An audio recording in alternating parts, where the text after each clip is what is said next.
saya Anissa Lintang Sapuhasri, NPM 2320455 dari kelas manajemen 13. Pada kesempatan kali ini, saya akan menyampaikan penjelasan saya mengenai kepemimpinan salah satu tokoh pemimpin dunia, yaitu Emmanuel Macron, Presiden Prancis.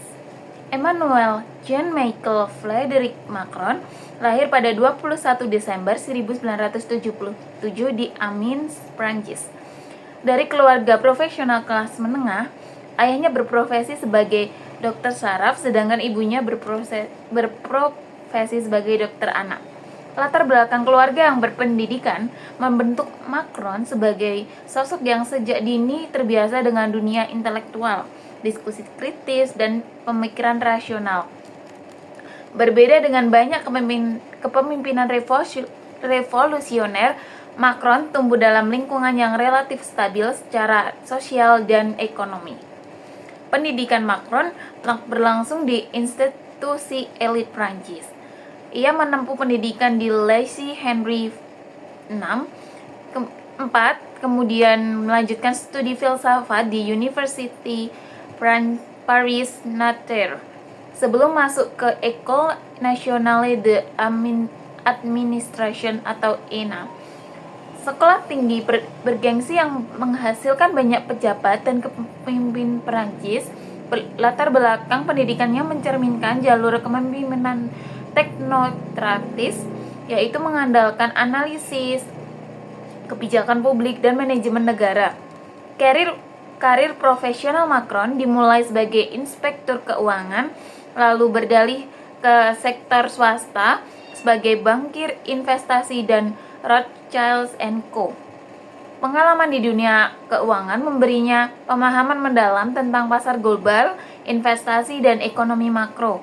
Hal ini menjadi pembeda utama dibanding banyak pemimpin politik lain, karena Macron membawa perspektif bisnis dan efisiensi ke dalam pemerintahan. Macron mulai dikenal luas di dunia politik ketika menjabat sebagai Menteri Ekonomi Industri dan Digital Prancis di tahun 2014 sampai 2016 di bawah pemerintahan Presiden Prancis François Hollande. Namun ia kemudian memilih keluar dari pemerintahan dan mendirikan gerakan politik baru yang bernama La République en Marche pada tahun 2016. Gerakan ini menolak politik tradisional kiri dan kanan dan menawarkan pendekatan sentris, progresif, dan pro-reformatif. Pada pemilu presiden 2017, Emmanuel Macron mencetak sejarah sebagai presiden termuda Prancis pada usia 39 tahun. Kemenangannya mencerminkan keinginan rakyat Prancis terhadap pembaharuan politik, pemimpinan modern, dan respons terhadap tantangan global seperti globalisasi, perubahan iklim, dan serta transformasi digital. Ia kembali terpilih pada tahun 2022, menjadikannya salah satu presiden Prancis yang berhasil menjabat 2 periode berturut-turut di era modern. Di sisi lain, gaya kepemimpinan Emmanuel Macron sebagai pemimpin visioner teknokratis dan komunikatif, namun juga sering dinilai tegas dan sentralistis. Ia menekankan reformasi struktural, efisiensi, birokrasi, serta daya saing ekonomi nasional. Macron percaya bahwa negara harus berani melakukan perubahan, meskipun kebijakan tersebut sering memicu protes publik, seperti reformasi pensiun dan reformasi tenaga kerja.